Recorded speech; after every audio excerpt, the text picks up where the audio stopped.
Hi అందరికీ welcome back to Shilpa Modiraj queen channel. కొత్తగా ఎవరైనా మన ఛానల్ చూస్తే సబ్స్క్రైబ్ చేసుకోండి. సబ్స్క్రైబ్ చేసుకోవడంతో పాటు లైక్ చేయండి, కామెంట్ చేయండి. కొంచెం కొత్త వాళ్ళని ఎంకరేజ్ చేయొచ్చు కదా. నేను అమ్మ వాళ్ళ ఇంటి దగ్గర ఉన్నానని చెప్పాను కదా, ఆ రోజు అది కొంచెం క్లిప్స్ అయితే వీడియో తీసి లాస్ట్కి అయితే ఒక లాంగ్ వీడియో అయితే పోస్ట్ చేస్తున్నాను అన్నమాట. ఎందుకంటే చాలా రోజులు గ్యాప్ వచ్చింది కదా లాంగ్ వీడియో తీయక. ఇంకా అమ్మ అయితే ఇక్కడ మ్యాంగో అయితే కోస్తుంది. చెట్టుకున్న మామిడి పండ్లన్నీ కూడా తెంపేసామన్నమాట. మొత్తం కూడా చిన్న చిన్న బొంత పురుగులు వచ్చేసాయి. ఎందుకో అర్థం కాదు, అసలు ఎప్పుడు రాలేదు మా చెట్టుకు, ఇప్పుడే వచ్చినాయి అన్నట్టు.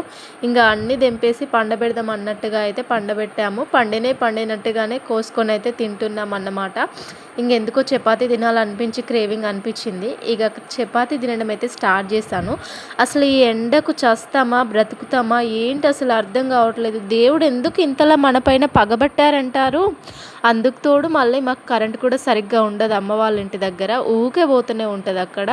అసలు డ్రెస్ మొత్తం తడిచినట్టు అయిపోయింది ఉడకపోతకి. నేను చపాతీ చేస్తూ గ్యాస్ దగ్గర ఉండే వరకు అయితే ఆ వేడికి ఈ వేడికి స్నానం చేసినట్టుగా అయిపోయానన్నమాట. చెమటలు అయితే అట్లా వచ్చినాయి. ఇంకా చపాతీ అంటే నాకు అసలే పిచ్చి, ఎక్కడున్నా సరే ఖచ్చితంగా తినాల్సిందే. అందుకోసం అయితే ప్రిపేర్ చేస్తున్నాను. ఇంకా అమ్మనెందుకు ఇబ్బంది పెట్టడం లే అనేసి నేనే చేస్తున్నాను, నేనే తాల్చాను, నేనే ఇంకా కాల్ చేస్తున్నాను.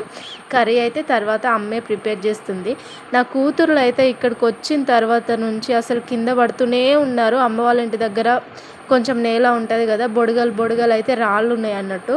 కింద పడుడు, దెబ్బలు తాకించుకున్నాడు, ఏడవడం. అసలు ఏందో నాకైతే చాలా బాధ అనిపిస్తుంది. కానీ ఏం చేద్దాం, పిల్లలు ఆపలేం కదా, పరిగెడుతూనే ఉంటారు. చిన్న పాపకు తాకాయి, పెద్ద పాపకు కూడా తాకాయి. అది కూడా మళ్ళీ మోకాళ్ళకే కింద పడుతున్నారు, మోకాళ్ళకే తాకుతున్నాయి. ఇంకా సాయంత్రం అయితే స్నానం చేసేసాము. పెద్ద పాపకి అసలు ఎంత దెబ్బ తగిలినా కూడా బాగా ఏడ్చేస్తుంది, అందరికీ చూపిస్తుంది, అంత అపురూపంగా ఉంటుంది అన్నమాట. చిన్న పాప అయితే అట్లా కాదు, ఎంత పెద్ద దెబ్బ అయినా కూడా ఓర్చుకుంటుంది అన్నట్టు. గాలివరం అయితే వస్తుంది, స్టార్ట్ అయింది. ఇంకా ఎర్రడల్ అంటారు కదా, ఆకాశంలో ఇట్లా ఎర్రగా ఉంటే ఎర్రడల్ అంటారు అన్నట్టు. దానికి తోడు కరెంటు కూడా పోయింది. కొంచెం గాలి దుమ్ము ఎక్కువ వచ్చిన వాతావరణము ఇలా ఎఫెక్ట్ అయ్యేలా ఉందంటే చాలు కరెంట్ తీసేస్తారు. ఎందుకంటే ఎక్కడ కరెంటు వైర్లు తెగుతాయో అన్నట్టుగా ముందే జాగ్రత్త పడతారన్నమాట మా ఊళ్ళో. ఇది నెక్స్ట్ డే ఇంకా మార్నింగ్ అయితే తీసారన్నమాట ఈ వీడియో. లేసాము, మొహం కడిగాము. అమ్మ వాళ్ళ ఇంటి దగ్గర ఉంటే ఎంత బద్ధకం అంటే నాకు అన్నీ కూడా మంచం మీదకే వేసుకొచ్చి ఇవ్వాలన్నమాట అమ్మ.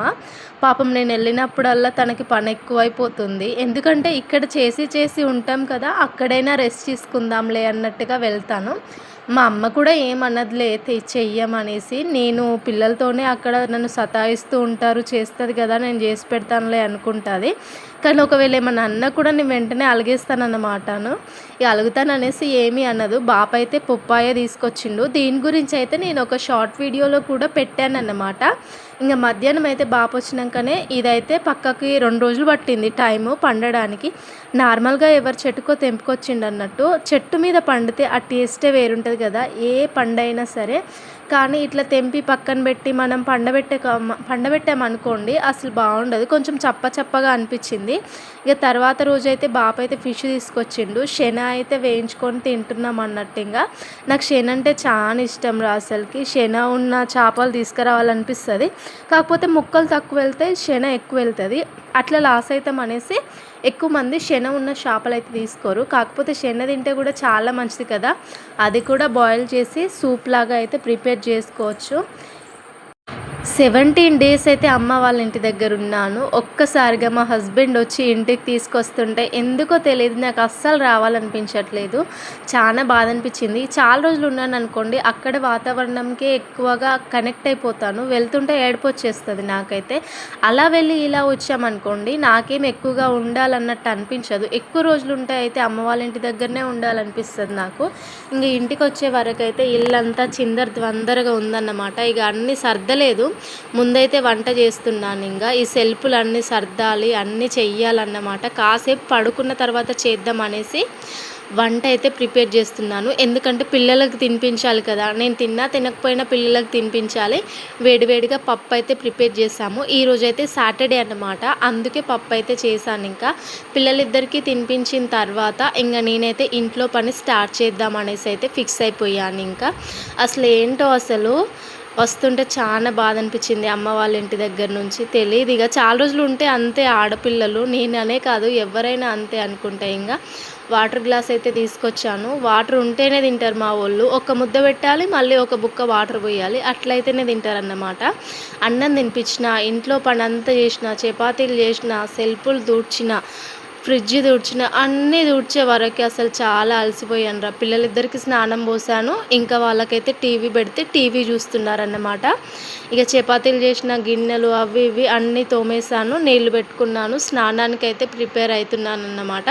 ఇప్పుడు టైం వచ్చి 9 అవుతుంది. ఈ టైంలో ఎవరైనా చేస్తారా? అమ్మ వాళ్ళ ఇంటి దగ్గరనైతే 8 వరకే పడుకొని ముచ్చట పెట్టుకునే వాళ్ళం అమ్మ, నేను. ఇంకా అలాంటిది ఇప్పుడు ఇక్కడికి వచ్చిన తర్వాత ఒక్కసారిగా మళ్ళీ నా పనులు నేనే చేసుకోవాలన్నమాట.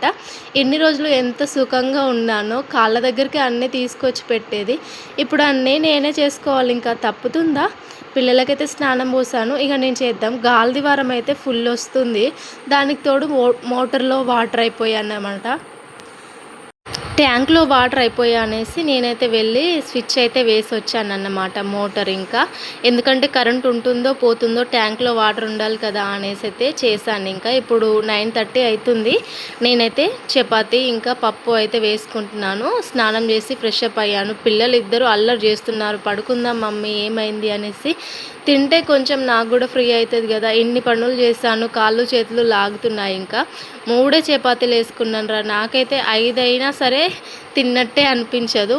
ఎందుకంటే ఫీడింగ్ ఇస్తాను కదా, పాలు ఇస్తాను కాబట్టి ఎంత తిన్నా కూడా నాకు శక్తి అనేది అసలు ఉండట్లేదు. ఫీడింగ్ అయితే ఇంకా మానిపిద్దామంటే నా కూతురేమో వినట్లేదన్నమాట. ఎట్లయినా చేసి పాలైతే మరిపియాలి. మార్నింగ్ లేచే వరకైతే ఒక పేషెంట్ లాగా అయిపోతున్నాను. నేను ఎంత తిన్నా కూడా నైట్ అంతా ఫీడింగ్ ఇస్తూనే ఉంటానన్నమాట. ఇక ఇదన్నమాట ఈరోజు వీడియో. చూడడమే కాదు, లైక్ చేయండి.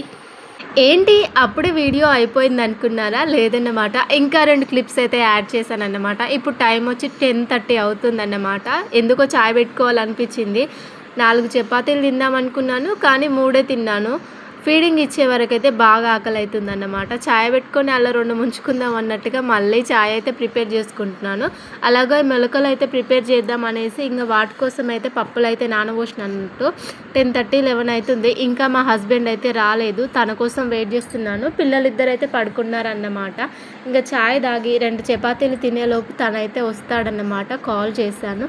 నైట్ ఎవరైనా ఇలా టీ తాగే వాళ్ళు ఉన్నారా? భోజనం చేసిన తర్వాత టీ తాగడం ఆరోగ్యానికి మంచిది కాదని నాకు తెలిసి కూడా మనం తప్పులు చేస్తాం కదా. బహుశా కొన్నిటిని వదలలేము. నేనైతే టీ మానేద్దాము అనుకుంటానా, అంతకన్నా ఎక్కువ తాగేస్తాను. ఎందుకో నాకైతే ఇదొక చెడు అలవాటు. టీ అసలు ఎక్కువ తాగకూడదు. తెలిసి కూడా తప్పు చేస్తూనే ఉంటాను. ఏం చేద్దాం, అలా ఉంటుందన్నమాట. కొన్నిటికి అడిక్ట్ అయిపోతాము.